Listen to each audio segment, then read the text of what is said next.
कुमार शर्मा स्वागत करता हूं आपका एक बार फिर यादविन स्मार्ट क्लासेस पर, जिस पर आप मेरे साथ में यूपीएसआई 2025 को टारगेट करते हुए जीके की क्लास पढ़ रहे हैं। और इस जीके की क्लास में मैं आपको अभी करा रहा हूं प्रीवियस ईयर क्वेश्चंस। और प्रीवियस ईयर क्वेश्चन जो हैं आपके 2017 से लेकर 2021 में जो एग्जाम्स हुए हैं उनके प्रीवियस ईयर क्वेश्चंस हैं। अब बात करते हैं कि ये जो क्लास रहती है 12:30 बजे क्लास रहती है, और 12:30 बजे के बाद आपको और क्लासेस भी मिलती हैं, और इससे पहले भी आपको और क्लासेस मिलती हैं। तो आपको पता होना चाहिए कि आपकी सुबह 7 बजे एक क्लास होती है, वो आपकी रीजनिंग की क्लास होती है। 12:30 बजे जो क्लास होती है वो मेरी क्लास होती है, और इसके बाद 8 बजे की जो क्लास होती है वो आपकी मैथ्स की क्लास रहती है, और रात को 9 बजे की जो क्लास रहती है वो हिंदी की क्लास रहती है। इस तरीके से हम यहाँ पे आपको यूपीएसआई को पूरी तरीके से यहाँ पे कंप्लीट करा रहे हैं। यूपीएसआई को यहाँ पे पूरी तरह से आपकी तैयारी करा रहे हैं, आपकी प्रिपरेशन करा रहे हैं, क्योंकि सबसे पहले टारगेट करना है यूपीएसआई 2025 को इस बार तो प्रीवियस ईयर को करना पड़ेगा। इसी के साथ मैं आपको बता दूं कि हम लोगों के द्वारा एक बैच भी लॉन्च किया गया है,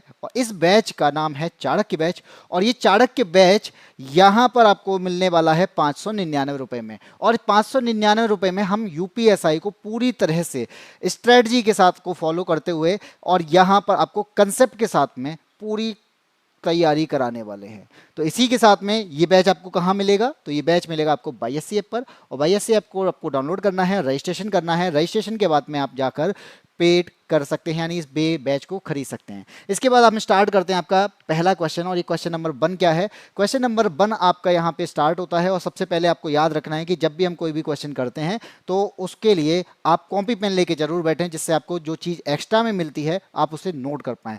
दूसरा, आप यहाँ पे कमेंट जरूर करें, क्योंकि कमेंट करने से आप यहाँ पे इन्वॉल्व हो जाते हैं, और आपका आंसर अगर गलत है या फिर सही है, इन दोनों ही स्थिति में आपको फायदा होने वाला है और आपका फोकस बढ़ता है। इसलिए कमेंट करना बहुत जरूरी है। स्टार्ट करते हैं आपका क्वेश्चन नंबर 1। तो क्या कहता है ये, अधिकृत रूप से स्वतंत्रता की घोषणा करते हुए भारतीय राष्ट्रीय कांग्रेस ने कौन सी तारीख को स्वतंत्रता दिवस घोषित किया था।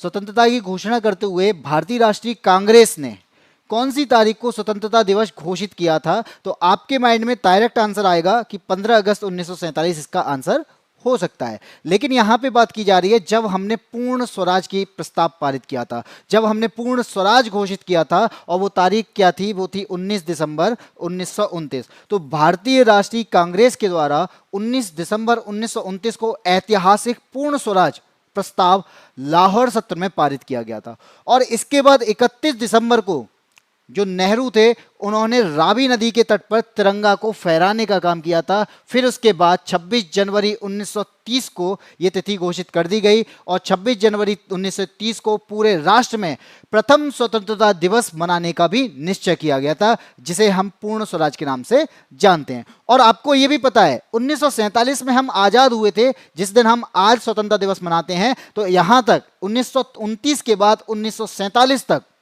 हमने यहां इस दिन 26 जनवरी को पूर्ण स्वराज दिवस के रूप में मनाया। तो इसका आंसर क्या हो जाएगा, इसका आंसर हो जाएगा ऑप्शन नंबर बी। आगे बढ़ते हैं, क्वेश्चन नंबर आता है 2, और ये क्या कहता है,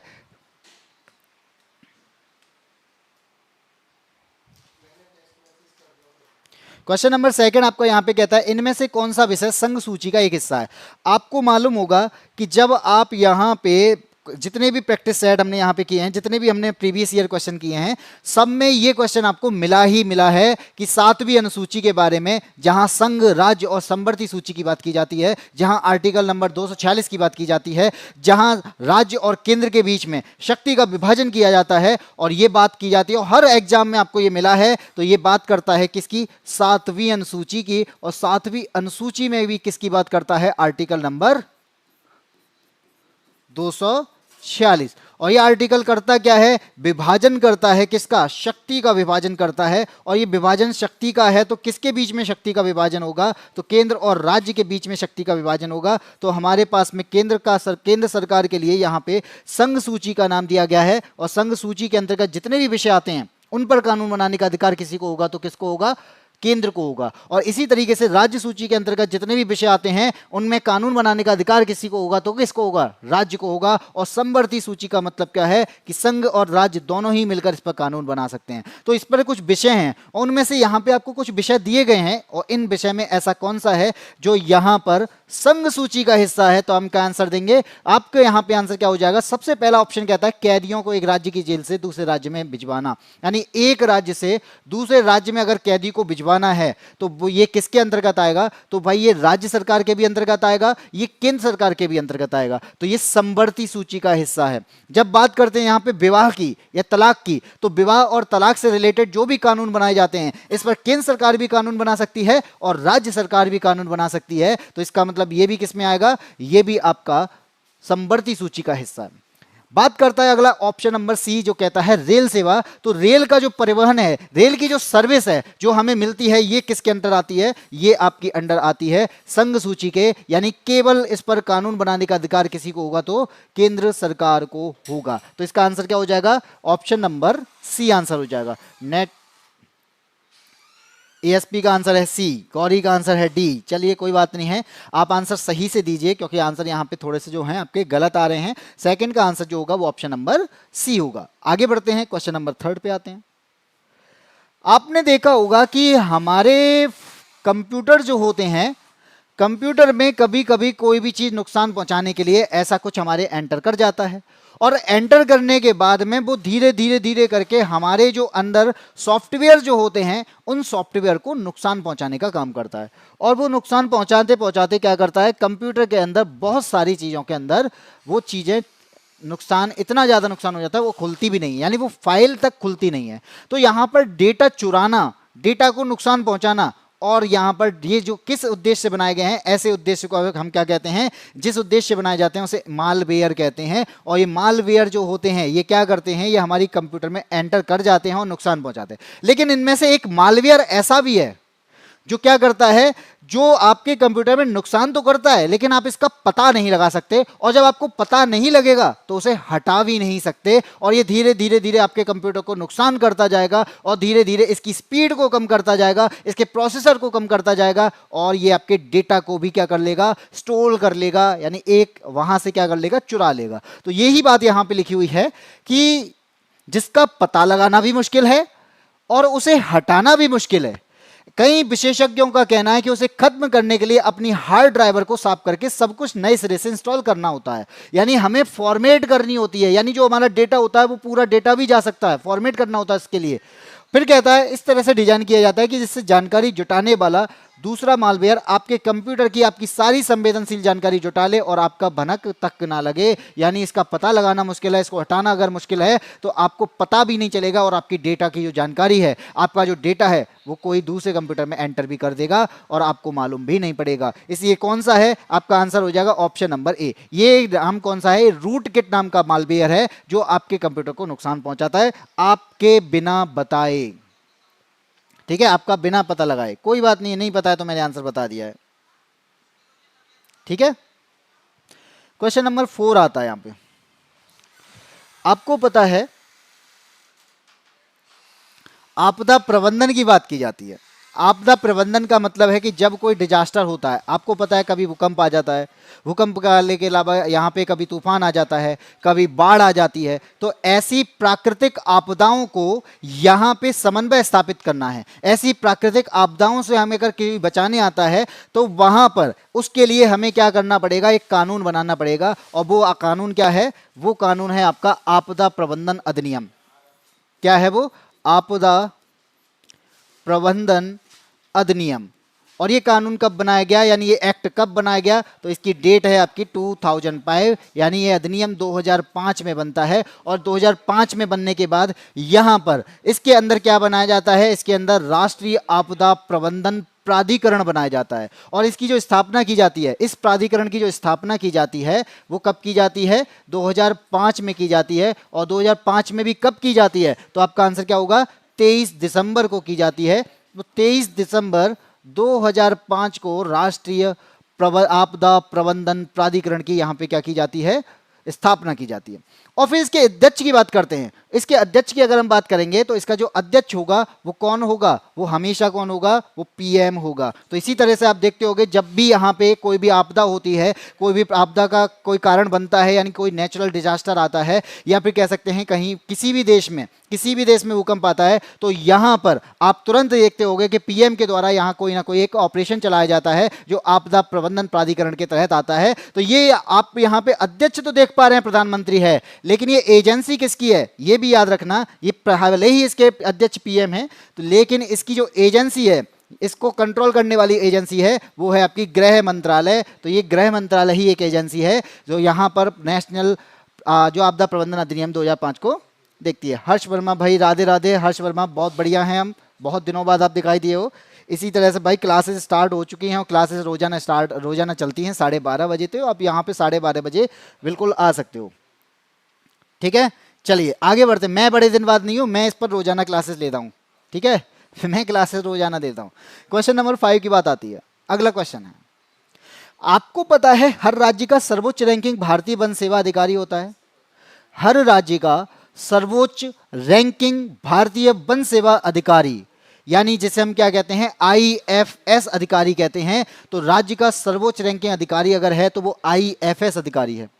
और आईएफएस अधिकारी की बात कर रहा है कि इसके अंतर्गत कौन अगर सर्वोच्च में आएगा। कई सारी पोस्ट होती हैं, वो उन पोस्ट में कौन सबसे ऊपर होता है, तो वो होता है आपका वन संरक्षक, यानी प्रधान मुख्य वन संरक्षक जो होता है, वो सबसे बड़ी पोस्ट होती है जो आईएफएस अधिकारी जिसके अंदर आता है। तो आप यहां पे क्या कर पाएंगे, इसका आंसर देंगे ऑप्शन नंबर ए। तो जिन लोगों ने ऑप्शन नंबर ए दिया है, किसी ने भी आंसर नहीं दिया, भाई आंसर देना स्टार्ट करो। आंसर भी जरूरी होते हैं, आंसर बहुत जरूरी होता है। हमेशा बोला है कि जब आप आंसर दे रहे होते हैं तब आप बहुत ज्यादा ध्यान से देखते हैं। क्यों? क्योंकि वहां पे आपका आंसर गलत भी हो सकता है, आंसर आपका सही भी हो सकता है। तो सही होगा तो कॉन्फिडेंस आपका अच्छा जाएगा, यानी कॉन्फिडेंस लेवल बढ़ेगा, बूस्ट होगा। लेकिन अगर गलत होता है तो आप अपने आप को इंप्रूव कर सकते हैं। और ये स्थिति तब आती है जब हम वहां पर इन्वॉल्व हों। किसी भी चीज में आपका इन्वॉल्वमेंट बढ़ता है तब ही आपका फोकस ज्यादा होता है, तब ही आपका ध्यान ज्यादा होता है। इसलिए कमेंट जरूर करें, ठीक है। गौरी ने भी आंसर दे दिया ऑप्शन नंबर ए। आगे बढ़ते हैं, क्वेश्चन नंबर 6। रैयतवाड़ी व्यवस्था की बात की जा रही है। भूमि राजस्व प्रणाली का संस्थापक होने का श्रेय किसे दिया जाता है?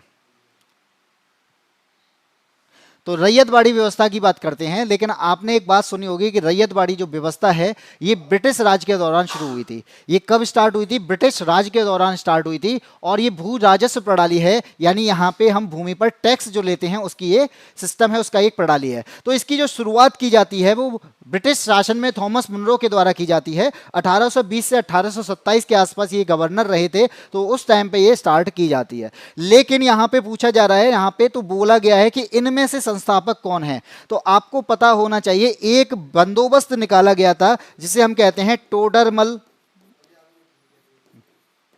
बंदोबस्त। तो टोडरमल बंदोबस्त जो है ये मिलता जुलता है रैयतवाड़ी से, पूरी तरीके से तो नहीं मिलता, लेकिन टोडरमल बंदोबस्त में भूमि का सर्वे करने के बाद में जो उपज होती थी उस उपज का क्या किया जाता था, टैक्स लिया जाता था। और ये किसके शासनकाल की बात की जाती है? अकबर के शासनकाल की बात की जाती है। लेकिन संस्थापक कौन होगा? जिसने बनाया है, किसने बनाया? टोडरमल ने। तो इसीलिए टोडरमल बंदोबस्त व्यवस्था के दौरान यहां पे ये रैयतवाड़ी भूमि राजस्व दिया गया, यानी इस व्यवस्था को टोडरमल बंदोबस्त कहते हैं। और ये रैयतवाड़ी व्यवस्था से मिलती जुलती है, इसलिए यहां पर क्वेश्चन का आंसर क्या हो जाएगा? ऑप्शन नंबर डी हो जाएगा, ठीक है। आगे बढ़ते हैं हम क्वेश्चन नंबर 7 पर। क्वेश्चन नंबर 7 क्या कहता है?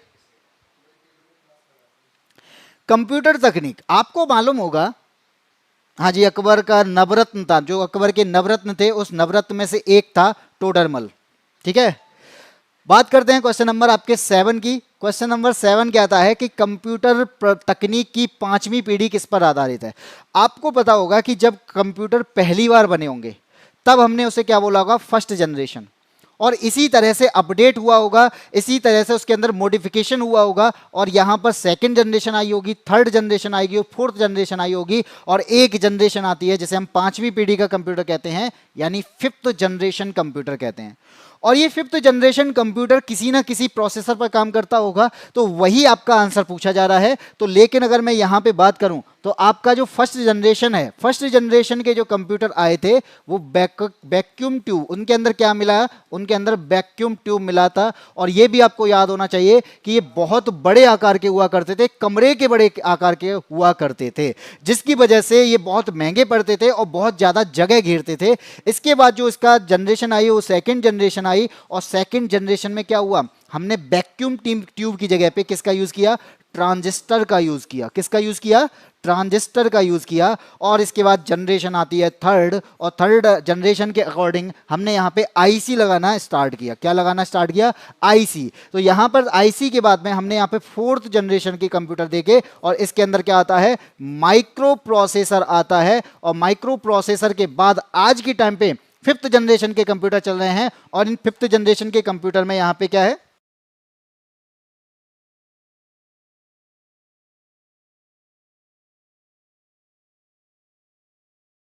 ठीक है। तो यहां पे क्या है, तक पांचवी पीढ़ी का जो कंप्यूटर है वो किस पर आधारित है, तो याद रखना वो कंप्यूटर है आपका ULSI, यानी इसका जो प्रोसेसर है वो कैसा है, ULSI है, अल्ट्रा लार्ज स्केल इंटीग्रेशन। तो आपका आंसर कौन सा हो जाएगा, ऑप्शन नंबर ए यहां पर सही हो जाएगा। तो 1980 से अब तक हम जो चला रहे हैं वो फिफ्थ जनरेशन के कंप्यूटर हैं। तो वहां पर आप भाई यहाँ दूसरे चैनल की बात ना करें, आप जहाँ भी जाते हैं अच्छी बात है, लेकिन यहाँ पर अगर आए हैं तो यहाँ की बात ज़्यादा करो, क्योंकि यहाँ पर अगर आप खड़े बैठ रहे हो, यहाँ पे आप पढ़ रहे हो, तो मुझे लगता है कि इस जगह पर, इस प्लेटफॉर्म पर, इस टीचर, यहाँ पे जो टीचर पढ़ा रहे हैं उनकी बात करनी चाहिए। आपको अगर पसंद नहीं आ रहा है, आपको अगर पसंद आ रहा है, तो पसंद ना आने की स्थिति पर आप चीज़ें बोल सकते हो, और आने की स्थिति पर भी चीज़ों को बोल सकते हो। लेकिन अगर यहाँ दूसरों की बात करोगे तो दूसरे का मतलब है कि यहाँ पे आप यहाँ उनका प्रचार करने आए हो, और यहाँ पर हमारी टीम में से किसी भी दूसरे चैनल पे प्रचार करने नहीं जाता। तो आप भी यहाँ पर अगर आए हो तो किसी भी दूसरे चैनल का यहाँ पे प्रचार करने की कोशिश ना करें, चाहे वो कोई भी हो, चाहे यहाँ पे पुराना स्टूडेंट हो, चाहे वो नया स्टूडेंट क्यों ना हो। अगर ऐसी स्थिति में पाया जाता है तो उसे कर दिया जाएगा ब्लॉक। ठीक है, तो आगे बढ़ते हैं क्वेश्चन नंबर 8।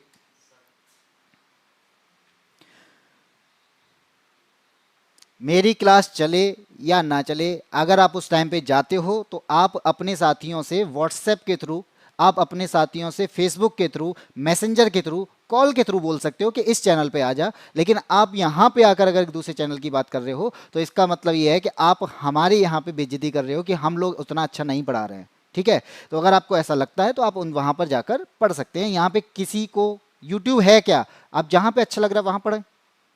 क्वेश्चन नंबर 8 की बात करते हैं। निम्न राज्यों में से किस राज्य का भारत में जूट उत्पादन का प्रतिशत सबसे ज्यादा है। किस राज्य का भारत में जूट उत्पादन का प्रतिशत सबसे ज्यादा है। ठीक है, अगर आप इसकी बात करते हैं तो भारत में जूट उत्पादन अगर कहीं होता है तो सबसे ज्यादा होता है कहां पर, गंगा डेल्टा में। और अगर गंगा डेल्टा में सबसे ज्यादा होता है तो गंगा डेल्टा कहां मिलता है, पश्चिम बंगाल में मिलता है। तो इसका आंसर क्या हो जाएगा, इसका आंसर हो जाएगा ऑप्शन नंबर डी। तो पश्चिम बंगाल में सबसे ज्यादा जूट का उत्पादन होता है। और आप यहां पे पूछें कितना होता है तो 50% से ज्यादा उत्पादन अगर होता है तो कहीं पर, तो वो होता है आपका पश्चिम बंगाल के अंदर। और यहां पर आप पूछेंगे ये कैसी फसल है, तो जूट जो है वो आपकी कैसी फसल है, तो ये खरीफ की फसल होती है। कैसी होती है, तो ये खरीफ की फसल होती है। तो खरीफ की फसल के रूप में जाना जाता है जूट उत्पादन। और खरीफ की फसल होने के साथ साथ आप यहां पे ये भी जानें कि ये जो है सेकंड पोजीशन पर अगर कोई आता है तो बंगाल के बाद सेकंड पोजीशन पर आता है असम। और भारत जो है, जिस तरीके से पश्चिम बंगाल जूट का उत्पादन सबसे ज्यादा करता है, इसी तरह से भारत भी यहां पर फर्स्ट पोजीशन पर आता है। और सेकंड पोजीशन पर कौन आता है, बांग्लादेश। और आपको पता है गंगा डेल्टा भारत और बांग्लादेश दोनों में बनता है, इसी वजह से जूट उत्पादन में फर्स्ट और सेकंड पोजीशन पर आपके भारत और बांग्लादेश हैं। चलिए आगे बढ़ते हैं, क्वेश्चन नंबर 9 की बात करते हैं। 9 क्या कहता है, आय या लाभ पर लगाए कर के बजाय वस्तुओं और सेवाओं पर लगते कर को किसके रूप में जाना जाता है। तो आपने देखा होगा हमारा एक टैक्स लगाया जाता है जो इनकम पर लगता है, उसे कहते हैं इनकम टैक्स। और ये इनकम टैक्स जो है ये कैसा प्रकार, ये किसका प्रकार है, ये उसी व्यक्ति पर लगाया जाता है जिस पर टैक्स लिया जाएगा। तो ये प्रत्यक्ष कर का एक उदाहरण है। और ऐसा टैक्स जो लगाया किसी पे जाता है लेकिन देता कोई और है, तो उसे हम क्या कहते हैं, उसे अप्रत्यक्ष कर कहते हैं। तो ये लगाया किस पे जाता है, ये वस्तुओं पर लगाया जाता है। ये वस्तुओं के अलावा ये उसकी सर्विस पर लगाया जाता है। तो आपने देखा होगा जीएसटी, तो जीएसटी लगता किस पे है, रेस्टोरेंट पे। लेकिन वहां पे आप जाते हैं, आप वहां पे खाना खाते हैं, तो वो जीएसटी किस पर लगाता है, आप पे लगा देता है। तो वस्तुओं और सेवाओं पर जो टैक्स लगता है और जो आप पर नहीं, वो लगा उस पर है लेकिन आपको देना पड़ रहा है, ऐसे को हम अप्रत्यक्ष कर कहते हैं। और यहां पर आपका आंसर क्या हो जाएगा, ऑप्शन नंबर सी हो जाएगा, अप्रत्यक्ष कर। ठीक है, जीएसटी, हाँ जी बिल्कुल जीएसटी सही आंसर है, सी आंसर है, बिल्कुल है, 9 का अच्छा ऑप्शन हो जाएगा सी। 10 की बात करते हैं, बजट की बात की जा रही है। आपको मालूम है कि जब भी यहां पर यानी भारत में कोई भी कार्य किया जाता है या आप अपने घर पर भी कोई काम करते होंगे, तो उसके लिए आप पहले से एक बजट निर्धारित करते हैं। और बजट निर्धारित करते टाइम पे आप क्या करते होंगे कि इतना पैसा ये इतने इसमें खर्च होगा और इतना पैसा यहां पर खर्च होगा। तो यहां पर भी ऐसा ही भारत के लिए होता है। तो बजट पेश करने की तारीख कोई तय करने वाला भी होगा। जब बजट पेश किया जाएगा तो तारीख भी तय की जाएगी। तो आपको मालूम होगा कि बजट की जो प्रस्तुति है, यानी बजट 2017 से पहले फरवरी के लास्ट टाइम पे ये क्या होता था, फरवरी के लास्ट यानी फरवरी के लास्ट वीक में प्रस्तुत किया जाता था। लेकिन बजट क्या करते हैं, बजट में 2017 के बाद इसकी जो तारीख है वो क्या है, वो 1 फरवरी से बजट निर्धारित, यानी 1 फरवरी से बजट प्रस्तुत किया जाता है। क्या किया जाता है, 1 फरवरी को प्रस्तुत किया जाता है। ठीक है, अब प्रस्तुत तो कहा कि 1 फरवरी को किया जाता है, लेकिन ये डेट लाता कौन है, इस डेट को बताता कौन है, बजट की तारीख बताता कौन है, तब आपका आंसर हो जाएगा ऑप्शन नंबर ए, राष्ट्रपति के द्वारा ये तारीख बताई जाती है। और वित्त मंत्री सबसे पहले लोकसभा में से पेश करता है। कहां पेश करता है, सबसे पहले लोकसभा में पेश करता है, और उसके बाद में बजट जो है वो राज्यसभा में पेश किया जाता है। और आपको यह भी पता होना चाहिए कि वित्त मंत्री जो है यहां पर, पहले रेल बजट जो था वो 2017 से पहले अलग आया करता था, फिर उसके बाद जो आम बजट है उसी के साथ में मर्ज कर दिया गया। तो रेल बजट जो है वो बजट आम बजट के साथ ही प्रस्तुत किया जाता है। कब से, 2017 के बाद से। तो 2017 के बाद से फरवरी का पहला वीक और 2017 के बाद से रेल बजट को एक साथ हम मर्ज करके बताते हैं, यानी आम बजट के साथ में मर्ज करके बताया जाता है। ठीक है, तो यहां पे आपका आंसर क्या हो जाएगा, क्वेश्चन नंबर 10 का आंसर आपका राष्ट्रपति होगा, कि राष्ट्रपति के द्वारा उसकी तारीख बताई जाती है, यानी बजट की जो तारीख है उनको बताने वाला कौन होता है, राष्ट्रपति होता है। इसी के साथ में हम बढ़ते हैं आगे क्वेश्चन नंबर 11 पे। एक कॉपी किया, ठीक है, कोई क्वेश्चन मत पढ़ो, कोई दिक्कत नहीं है, आंसर तो दे दो। क्वेश्चन नंबर 11 कहते हैं, 11 यहां पे बात करता है कि कौन सी इनमें से कोई रचना है जो रविंद्रनाथ टैगोर के द्वारा नहीं लिखी गई है, यानी रविंद्रनाथ टैगोर के द्वारा गीतबद्ध नहीं की गई है। और आपके सामने ये ऑप्शंस हैं 4, और इन चारों में आप क्या बताओगे कि रविंद्रनाथ टैगोर के द्वारा इनमें से क्या क्या लिखा गया है। सबसे पहले उनकी बात करते हैं। तो आपको पता है अमार सोनार बांग्ला, जो कि बांग्लादेश का क्या है, राष्ट्रीय गीत है। तो यहां पर जो लिखा है, किसने लिखा है, रविंद्रनाथ टैगोर ने लिखा है। आप देखोगे एकला चलो रही है, किसने लिखा, रविंद्रनाथ टैगोर ने लिखा। और एक चित्त जेता वह शून्य जो है, ये भी रविंद्रनाथ टैगोर के द्वारा लिखा जाता है। लेकिन कदम कदम बढ़ाए जा, खुशी के गीत गाए जा, ये कदम ताल गीत है। और ये किसका गीत है, आजाद हिंद फौज का गीत है।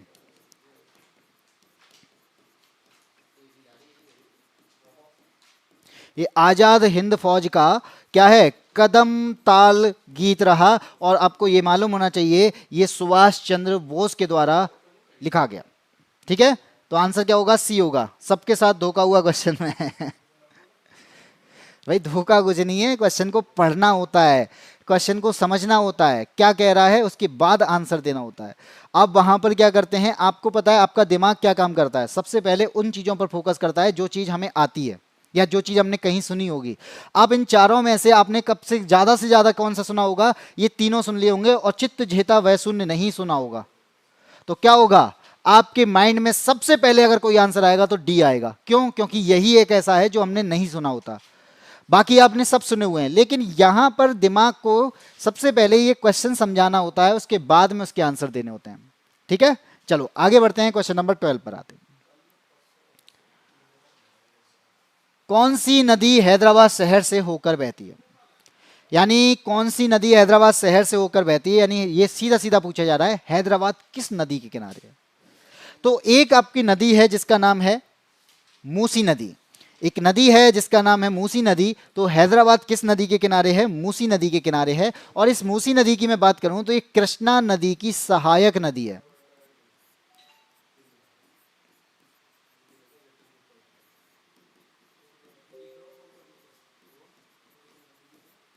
कृष्णा नदी की सहायक नदी है जो कि आपकी क्या है, मूसी नदी है। कोई दिक्कत नहीं है भाई, ऐसे सबसे होता है, ठीक है, बिना क्वेश्चन पढ़े आंसर। क्वेश्चन नंबर 13 आपको यहां पे दिखाई दे रहा होगा, राष्ट्रीय आयुष मिशन किससे संबंधित है। आयुष मिशन की बात करूं तो आपको सबसे पहले यह पता होना चाहिए कि हमारी पंचवर्षीय योजना आती है वो है 12वीं, और ये 12वीं पंचवर्षीय योजना थी, आखिरी पंचवर्षीय योजना। और ये आखिरी क्यों थी, आखिरी होने का सबसे बड़ा रीजन था कि योजना आयोग का खत्म हो जाना। योजना आयोग जब खत्म हुआ तो योजना आयोग ही पंचवर्षीय योजनाएं बनाता था, और पंचवर्षीय योजनाएं जैसी बननी है तो 2012 में पंचवर्षीय यानी 12वीं पंचवर्षीय योजना आती है, और 12वीं पंचवर्षीय योजना के बाद में योजना आयोग 2014 में खत्म कर दिया जाता है, और 2015 में इसकी जगह पे नीति आयोग आता है। तो यहां पर आपका क्या है, तो 12वीं पंचवर्षीय योजना के तहत हम यहाँ पे स्वास्थ्य मंत्रालय, यानी हमारा क्या सा मंत्रालय है,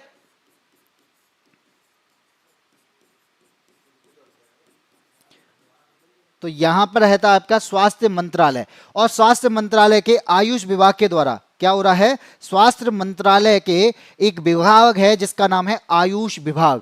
कौन सा विभाग है, स्वास्थ्य मंत्रालय में एक विभाग जिसका नाम है आयुष विभाग। और इस आयुष विभाग के द्वारा एक योजना लाई गई जिसका नाम है आयुष मिशन। और ये आयुष मिशन किससे संबंधित है, आप खुद समझ गए होंगे, स्वास्थ्य मंत्रालय की बात कर रहा है। और अगर स्वास्थ्य मंत्रालय की बात कर रहा है तो ये आयुष जो है मिशन, ये स्वास्थ्य से संबंधित होगा। और आपको एक चीज और नोट करनी चाहिए, यहां पे आयुष का कुछ मतलब है, यहां पर जो अलग अलग शब्द, यहां पे अलग अलग अक्षर आपको दिखाई दे रहे हैं, इन सब का कुछ ना कुछ मतलब है। यानी ए का जो मतलब है वो है आयुर्वेद, ए का मतलब क्या है, आयुर्वेद। यहां पे बाई का मतलब क्या है, उसका मतलब है योग। यू का मतलब क्या है, यू का मतलब है यूनानी। और एस का मतलब है यहां पे सिद्ध। और आपको यहां पे H जो दिखाई दे रहा है इसे कहते हैं होम्योपैथी। तो आप इस तरीके से आयुष मंत्रालय को देखते होंगे, आयुष मंत्रालय किस पर काम कर रहा है, आयुर्वेद, योग, यूनानी, सिद्ध और होम्योपैथी पर काम करता है। और आयुष मिशन जो है इसी के तहत लाया गया था, जहां पर हम इन सब की बात करते हैं। और ये कब आया था, 12वीं पंचवर्षीय योजना के तहत स्वास्थ्य मंत्रालय के द्वारा लगाया गया था। और स्वास्थ्य मंत्रालय में भी आयुष विभाग है तो उसके द्वारा ये शुरू किया गया था। तो आपका आंसर क्या हो जाएगा, ऑप्शन नंबर बी हो जाएगा। मेरा तो आयुष कार्ड भी नहीं बना।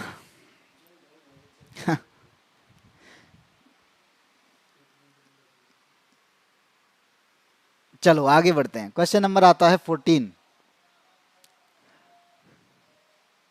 रदरफोर्ड द्वारा किस प्रयोग ने नाविक के अस्तित्व को साबित कर दिया। साबित का मतलब है प्रूफ कर दिया। तो आपको मालूम है रदरफोर्ड के द्वारा प्रयोग किए गए। और रदरफोर्ड के द्वारा प्रयोग कैसे किया गया, तो आपको मैं इस तरीके से दिखाता हूं कि यहाँ पे क्या है, एक गोल्डन या फिर कह सकते हैं सोने की एक पन्नी ली गई, बहुत पतली पन्नी। तो ये मैंने सोने की पतली पन्नी दिखाई है, और ये सोने की जो पतली पन्नी है यहाँ पे आपको दिख रही है, इसके द्वारा क्या किया गया, इस पर यहाँ पे बमबारी की गई। अब बमबारी कैसे की गई, तो अल्फा कणों की। तो यहाँ पे क्या होता है, अल्फा कणों की बौछार की जाती है। और अल्फा कणों की बौछार करने पर क्या होता है, यहां पे अल्फा कणों की बौछार की जाती है। और अल्फा कणों की बौछार करने पर क्या होता है, कुछ तो विस्थापित हो जाते हैं, कुछ यहां पे सीधे निकल गए, कुछ कण जो हैं ये सीधे निकल गए, कुछ यहां पे विस्थापित हो जाते हैं, और कुछ यहां पर वापस लौट आते हैं। तो यहां पर इन चीजों को समझ में आया कि यहां बीच में कुछ ऐसा है, यानी बीच में, बिल्कुल बीच में कुछ ऐसा है जो यहां पे कैसा है, जो धन आवेश है, घना है, जिसके अंदर डेंसिटी है, तो ये क्या कहलाता है, इस जगह पर परमाणु का द्रव्यमान केंद्रित होता है। तो कुछ विक्षेपित हुए, कुछ बहुत अधिक विक्षेपित हुए और कुछ सीधे निकल जाते हैं। तो यहां पर समझ में आया कि नाभिक है, और नाभिक के अस्तित्व को प्रूफ करने वाले कौन थे, वो थे रदरफोर्ड। आपका आंसर क्या हो जाएगा, ऑप्शन नंबर बी हो जाएगा, गोल्ड फॉयल प्रयोग, यानी जिसे हम कहते हैं सोने की पतली पन्नी, बहुत पतली पन्नी पर इन्होंने यूज किया था और इसलिए गोल्ड फॉयल प्रयोग के नाम से जाना जाता है। सी नहीं है, एसपी, सी आंसर नहीं है। आगे बढ़ते हैं, क्वेश्चन नंबर 15 पे आते हैं। आपको पता है हमारी मिट्टी है और इस मिट्टी के अंदर कार्बन भी पाया जाता है, इस मिट्टी के अंदर आयरन भी पाया जाता है, इस मिट्टी के अंदर सॉल्ट भी पाया जाता है और इस मिट्टी के अंदर नाइट्रोजन भी मिलता है। लेकिन अगर मैं यहां पे बात करूं तो इनमें कुछ मात्रा किसी की ज्यादा होती है तो किसी की कम होती है। यही बात की जा रही है कि सामान्य जो मिट्टी होती है वहां पर कार्बन और नाइट्रोजन का अनुपात कितना होगा। कार्बन, एक सामान्य मिट्टी के अंदर कार्बन कितनी पाई जाती है और नाइट्रोजन कितनी पाई जाती है, उसका एक रेशियो आपका निकल के आता है। वो रेशियो इनमें से कौन सा है, आप जरूर आंसर दीजिएगा। हाँ जी बिल्कुल, नेक्स्ट आ चुके हैं, क्यों नहीं आ रहे। आपको पता होना चाहिए कि इनमें से कार्बन और नाइट्रोजन का अनुपात क्या है। और आप देखते हैं कि मिट्टी के अंदर जो कमी पाई जाती है वो एनपीके की कमी पाई जाती है, इसलिए आपका जो यूरिया होता है उसके अंदर एनपीके की मात्रा होती है। और जो सामान्य यानी जो नॉर्मल रेशियो जो होता है वो कितना होना चाहिए, वो 4:1 होना चाहिए। लेकिन आपको पता होना चाहिए कि जो यहाँ पर आता है विकृत रूप में आता है और ये 8:3:1 के फॉर्म में आता है, ये विकृत एनपीके है। और ये आपका जो हमें जो चाहिए वो 4:2:1 का अनुपात चाहिए। लेकिन यहाँ पे पूछा जा रहा है कार्बन और नाइट्रोजन के रेशियो कितना है, तो वो हो जाएगा आपका 10:1। ठीक है, कितना हो जाएगा, 10:1 हो जाएगा। चलिए आगे बात करते हैं, अगले क्वेश्चन पे आते हैं। 16, सरकार को जनता का पैसा खर्च करने का अधिकार दिया जाता है, आपको यह भी पता है। और सरकार को ये जो जनता का पैसा खर्च करना है, जो टैक्स का पैसा खर्च करना है, ये अधिकार देता कौन है। सरकार को खर्चों का अगर हिसाब देना है, ये सुनिश्चित कौन करता है कि सरकार ने कहां पर कितना खर्च किया है, और इसको सुनिश्चित करने का अधिकार किसी के पास में होता है। तो वो कौन, किसके पास में होता है, वो संसद के पास में होता है। और संसद के पास में ही सरकार को जनता का पैसा खर्च करने का अधिकार दिया जाता है। संसद के द्वारा ही खर्चों का हिसाब मांगा जाता है और संसद के द्वारा ही यहाँ पे ये सुनिश्चित किया जाता है कि सरकार किस चीज पर कितना पैसा खर्च करेगी। तो इसका आंसर क्या हो जाएगा, एएसपी ने आंसर दिया है बी और इसी के साथ में गौरी ने आंसर दिया है सी। तो यहां पर बी नहीं है, वो सी नहीं है, यहां पर बी है आंसर। चलिए क्वेश्चन नंबर 17 की बात करते हैं। यहां पे बोला गया है कि एक आर्टिकल है 169 राज्य विधान परिषद के गठन का अधिकार देता है। तो आप ये पता होना चाहिए कि कहीं पर आपने यहां पे देखा होगा राज्य में मोस्टली आपको क्या दिखते हैं, विधानसभा दिखती है। ठीक है, अब इसके अलावा हमारे पास कुछ राज्य ऐसे हैं जहां पर विधान परिषद भी पाया जाता है। और ये विधान परिषद जो होता है ये राज्य का उच्च सदन है, और ये विधानसभा है, ये क्या है, ये निम्न सदन है।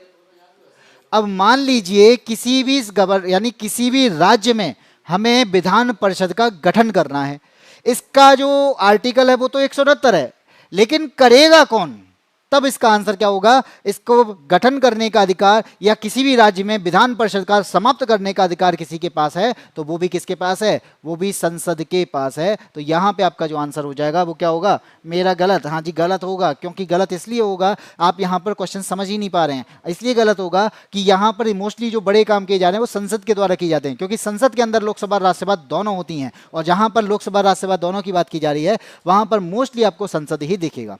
ठीक है, चलो आगे बढ़ते हैं, क्वेश्चन नंबर 18 पे आते हैं।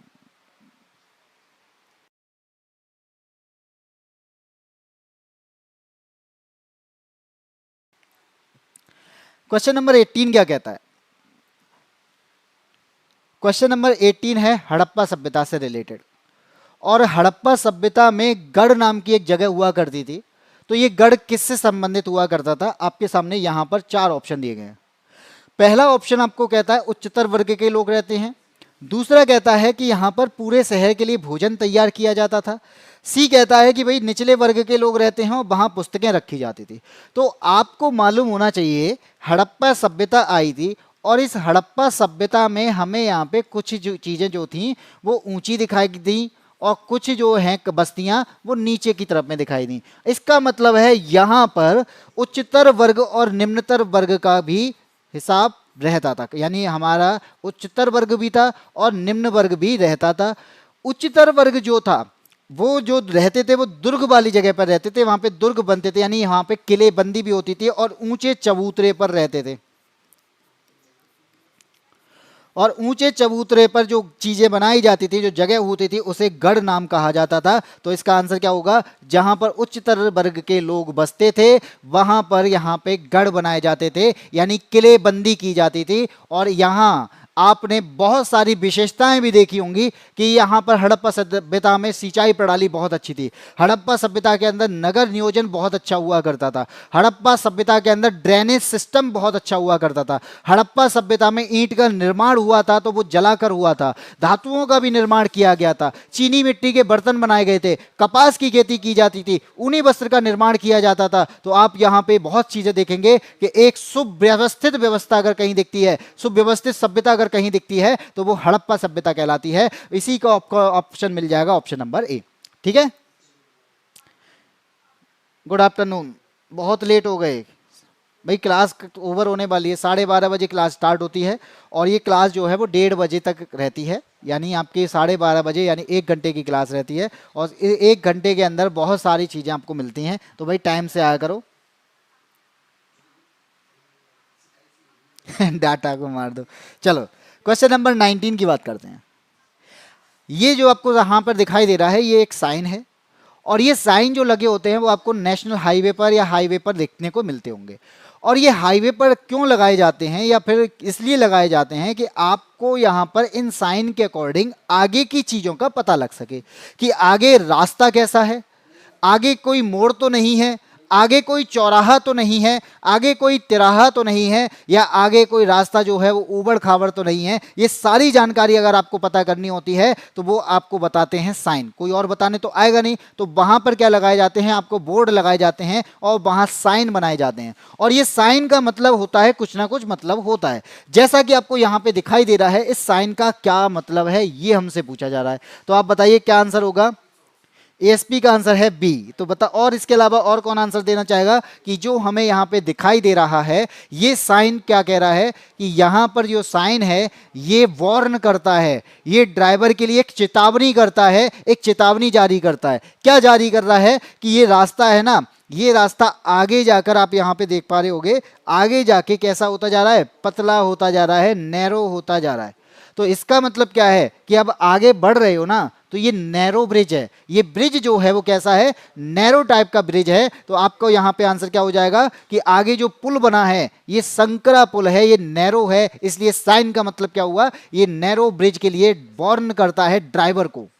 ठीक है, तो आंसर हो जाएगा 19 का ऑप्शन नंबर डी। गलत है, ऑप्शन नंबर बी नहीं होगा SP, option number D answer होगा। ठीक है, चलिए आगे बढ़ते हैं, क्वेश्चन नंबर 20 की बात करते हैं। और 20 भले ही ये प्रीवियस ईयर का क्वेश्चन हो, लेकिन आज के टाइम में भी ये सबसे इंपॉर्टेंट क्वेश्चन बनता है। इसलिए बनता है कि आपको भी पता है कि उपराष्ट्रपति पद जो है हमारे यहाँ पे उनको शपथ दिलाने का काम अब होगा, और अगर हुआ भी है और इसके अलावा इन्होंने यहाँ पे इस्तीफा दिया है, तो इसलिए ये क्वेश्चन इंपॉर्टेंट भी बनता है। तो उपराष्ट्रपति को पद की शपथ दिलवाता कौन है? आपसे 4 ऑप्शन पूछे जा रहे हैं कि उपराष्ट्रपति को पद की शपथ दिलाने वाला कोई है, तो इनमें से कौन है? आपको यह पता होना चाहिए कि सबसे पहले उपराष्ट्रपति की जो बात की जाती है, उपराष्ट्रपति की जो बात की जाती है वो आर्टिकल 69 से लेकर, यानी सॉरी आर्टिकल 63 से लेकर, कहां से? आर्टिकल 63 से लेकर 71 तक की जाती है। 63 से 71 हमें उपराष्ट्रपति के बारे में बताता है, उपराष्ट्रपति की नियुक्ति के बारे में बताता है, उपराष्ट्रपति के पद के बारे में बताता है, शपथ के बारे में बताता है, कार्य के बारे में बताता है। अब आपको यहां पे मालूम होना चाहिए कि आर्टिकल 63 क्या कहता है। आर्टिकल 63 कहता है कि भारत का एक उपराष्ट्रपति होगा। भारत का क्या होगा? एक उपराष्ट्रपति होगा। और ये भारत का दूसरा सबसे बड़ा संवैधानिक पद भी है। क्या है? भारत का दूसरा सबसे बड़ा संवैधानिक पद भी है। और आपको पता होना चाहिए कि इनका जो कार्यकाल होता है ये 5 वर्ष का होता है। कितने वर्ष का होता है? 5 वर्ष का होता है। और इनका जो चुनाव होता है वो 66 यानी आर्टिकल 66 है, 66 है, उसमें क्लॉज 1 है। और यहां पर इनके चुनाव की बात की जाती है। और चुनाव जो होता है वो आनुपातिक प्रतिनिधित्व प्रणाली के अनुसार होता है। कैसे होता है इनका चुनाव? आनुपातिक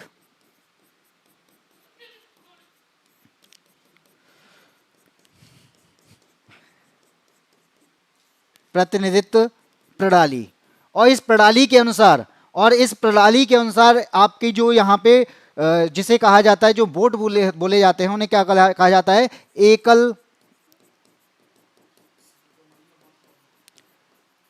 एकल संक्रमणीय मत पद्धति। ठीक है, इसलिए इंपॉर्टेंट है क्योंकि हाल ही में हमारे उपराष्ट्रपति ने क्या दिया है? इस्तीफा दिया है। और आपको पता होना चाहिए इस्तीफे का जो प्रावधान है वो कहां पर है? 67A में।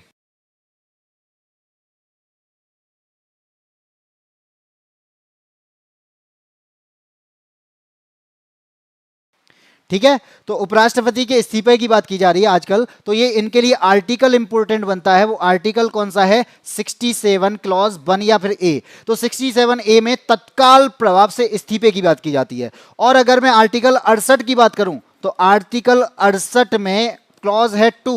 इसके अंदर क्या होता है? इनके यानी किसी भी उपराष्ट्रपति के निधन, पद पे रहते हुए निधन या त्यागपत्र या फिर अन्य कारण से ये पद अगर खाली हो जाता है तो इसको जल्द भरने का प्रावधान भी है। चुनाव के द्वारा जल्द भरने का प्रावधान अगर कहीं पे दिया है वो 68 में दिया है। तो आप यहाँ पे ये सारी चीजों को नोट कर लें क्योंकि ये भी इंपॉर्टेंट बनती हैं। राष्ट्रपति उपराष्ट्रपति जो है उनका शपथ, उपराष्ट्रपति की शपथ कौन दिलाता है? तो आप सभी जानते हैं कि भारत के राष्ट्रपति के द्वारा यह शपथ दिलाई जाती है। आपको मालूम होना चाहिए कि आर्टिकल 63 से लेकर 71 तक जो है वो उपराष्ट्रपति का प्रावधान करता है। और ये भारत का दूसरा सबसे बड़ा संवैधानिक पद होता है। भारत का एक उपराष्ट्रपति होगा, इसकी आर्टिकल 63 में बात की जाती है। इनका कार्यकाल जो है 5 वर्ष के लिए होता है। और यहां पर आर्टिकल 66(1) कहता है चुनाव आनुपातिक प्रतिनिधित्व प्रणाली के अनुसार होगा। और यहां आपको मालूम होना इस्तीफे की जो बात की जा रही है वो इस्तीफा आपका आर्टिकल कौन सा है? आर्टिकल 67।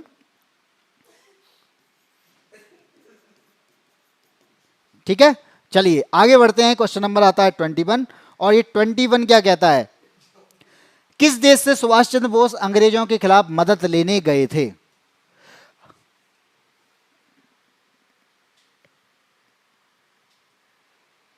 अच्छा, शिवा राजपूत, नमस्ते भाई।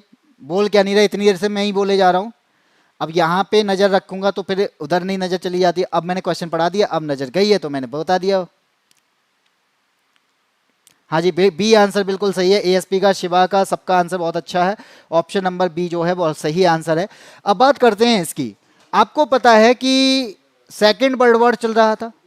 सेकेंड वर्ल्ड वॉर के टाइम पे 2 ग्रुप बने हुए थे। एक ग्रुप में आपके ब्रिटिशर्स लड़ रहे थे और एक ग्रुप में आप देखोगे तो जर्मनी और जापान। तो यहां पर जो है महात्मा गांधी के द्वारा जो साथ दिया गया वो ब्रिटिशर्स का दिया गया, और वो भी एक शर्त पे कि आप यहां से यानी भारत को छोड़कर चले जाओगे, यानी भारत को आजाद कर दोगे। और यहां पर एक नेता थे जिनका नाम था सुभाष चंद्र बोस, जो अंग्रेजों के खिलाफ रहते थे, जो अंग्रेजों के खिलाफ काम करते थे। और यहां पर वो कहां जाते हैं? वो ऐसे देश के साथ में मिलते हैं जो सेकेंड वर्ल्ड वॉर में उनके खिलाफ लड़ रहा था। यानी ब्रिटिशर्स के खिलाफ अगर कोई देश लड़ रहा था वो था जर्मनी और वो था जापान। तो जर्मनी और जापान के साथ में मिलते हैं कौन? सुभाष चंद्र बोस मिलते हैं। तो अंग्रेजों के खिलाफ ये किससे मदद मांगते हैं? ये जर्मनी से मदद मांगने जाते हैं। और ये इसलिए मांगते हैं क्योंकि ये ब्रिटिशर्स के खिलाफ है और यहां पर ब्रिटिशर्स के खिलाफ हम भी हुआ करते थे। और यहां पर ये नेता, बड़े नेता वर्ग के निकल के आए थे। लेकिन यहां पर महात्मा गांधी किसका साथ देते हैं? ये वो देते हैं यहां पे अंग्रेजों का साथ। वो भी इस वजह से देते हैं कि आपका साथ हम तब देंगे जब आप यहां से हमारे देश को छोड़कर जाओगे, यानी हमें यहां पे स्वतंत्र कर दोगे। तो स्वतंत्रता की मांग की गई, जिसके कारण यहां पे महात्मा गांधी के द्वारा सेकेंड वर्ल्ड वॉर में अंग्रेजों का साथ दिया गया था। ठीक है, क्योंकि ये एक बार ये हमें धोखा दे चुके थे फर्स्ट वर्ल्ड वॉर में भी, क्योंकि फर्स्ट वर्ल्ड वॉर में भी यही बात रखी गई थी और ये फिर छोड़कर नहीं गए थे। इसी के साथ में आज की क्लास में हम इतना ही रखते हैं। ये आपका आखिरी क्वेश्चन था और आखिरी क्वेश्चन के साथ में मैं आपको बता दूं कि आपके लिए हमारे यहाँ पे यूपीएसआई से संबंधित बहुत सारी क्लासेस हैं जो आपको पूरा यहाँ पे कंप्लीटली पूरा आपको पढ़ाते हैं, जहाँ पर आपको रीजनिंग भी पढ़ाया जाता है, जहाँ पे आपको मैथ्स भी पढ़ाया जाता है, जहाँ जीके भी पढ़ाया जा रहा है और यहाँ पर हिंदी भी पढ़ाया जा रहा है। अगर आप इनकी टाइमिंग की बात करेंगे तो सुबह 7 बजे आपको रीजनिंग की क्लास, 12:30 बजे आपको जीके की क्लास, आप शाम को 8 बजे जुड़ेंगे तो आप यादविन सर के साथ में जुड़ सकते हैं मैथ्स के लिए, और 9 बजे आप राज बहादुर सर से जुड़ सकते हैं हिंदी के लिए। इसी के साथ में हम लोगों के द्वारा एक बैच भी लॉन्च किया गया है और ये बैच जो है वो चाणक्य बैच के नाम से जाना गया है। और इस बैच में खासियत है कि आपको यहाँ पर जो टीम पढ़ाने वाली है वो आपको बेस्ट स्ट्रेटजी के साथ में पढ़ाने वाली है, बेस्ट कंटेंट देने वाली है और आपको गाइड भी करने वाली है। और इसकी कीमत कितनी है? मात्र 599 रुपए है। और इस 599 रुपए में आपको सब कुछ मिलने वाला है। आपको यहाँ पे बैच भी मिलने वाला है, पढ़ाई भी मिलने वाली है, कंसेप्ट बिल्ड भी करेंगे और इसके साथ में आप ये भी जानेंगे कि यूपीएसआई में क्या क्या पूछा जाता है और किस पर ज्यादा फोकस करना है, किस पर ज्यादा फोकस नहीं करना है। इसी के साथ में आपको करना क्या होगा, इस बैच के लिए आपको जाना होगा हमारी एप्लीकेशन जो है बाईएससी ऐप, डाउनलोड करिएगा, रजिस्टर करिएगा। रजिस्टर में आपको ये कुछ डिटेल देनी होंगी, इसके बाद आप लॉगिन कर सकते हैं। लॉगिन करने के बाद में आपको यहाँ पे हमारा पेज दिख जाएगा जो कि होम पेज है। इस होम पेज में आपको यहाँ पे बैच दिख जाएगा। इसके अलावा आप हमारे अदर कोर्सेज यानी अदर बैचेस को लेना चाहते हो तो आप पेड कोर्सेज में जा सकते हो और पेड कोर्सेज में आपको यहाँ पे बहुत सारे बैच दिख जाएंगे जो आपके लिए काम के रहेंगे, आपके लिए फायदेमंद रहेंगे। इसके अलावा भी अगर आपको मान लीजिए कुछ चीज़ें फ्री में चाहिए तो हम कुछ दिनों में आपके लिए टेस्ट सीरीज लाने वाले हैं जो कि यूपी SSC पैट के लिए रहने वाली है। तो वो टेस्ट सीरीज आपको फ्री ऑफ कॉस्ट दे देंगे और यहाँ पर यानी इस एप्लीकेशन पे आपको नोट्स भी, जो पैट से रिलेटेड नोट्स हैं, जो पैट के जो क्वेश्चंस हैं वो नोट्स भी यहाँ पे आपको प्रोवाइड किए जा रहे हैं। तो आप बाईएससी ऐप डाउनलोड जरूर करिएगा और इसी के साथ में अगर लगता है आपको बैच लेना है तो आप यहाँ पे बैच भी ले सकते हैं, चाहे वो चाणक्य बैच हो, चाहे वो साइंस स्पेशल बैच हो, चाहे वो रीजनिंग का बैच हो या फिर आपका मैथ्स का बैच हो। तो आप सभी बैच यहाँ पे खरीद सकते हैं। आप पर्टिकुलर बैच भी ले सकते हैं, इसके अलावा आप कंबाइंड बैच भी यहाँ पे खरीद सकते हैं। इसी के साथ में आज की क्लास में इतना ही। फिर मिलते हैं आपको इसी टाइम पे 12:30 बजे। ये क्लास जो रहती है वो आपकी सोमवार से शुक्रवार तक रहती है और सोमवार से शुक्रवार में आप 12:30 बजे जीके को पढ़ना चाहते हैं, यूपीएसआई को टारगेट करना चाहते हैं और यूपीएसआई के प्रीवियस ईयर क्वेश्चंस को करना चाहते हैं तो आप मेरे साथ में 12:30 बजे जुड़ सकते हैं। जो ये क्लास रहेगी बहुत बेहतरीन कंटेंट के साथ में आपको प्रीवियस ईयर की जानकारी दी जाती है। प्रीवियस ईयर के जो पेपर हैं उनको सॉल्व कराया जाता है, उनको एनालाइज कराया जाता है और एक्सपेक्टेड क्वेश्चन जो बन सकते हैं उनको यहाँ पे बताया जाता है। तो आज की क्लास में इतना ही। मिलते हैं, फिर मिलते हैं आपको इसी टाइम पे 12:30 बजे सोमवार को। तब तक के लिए जय हिंद, जय भारत।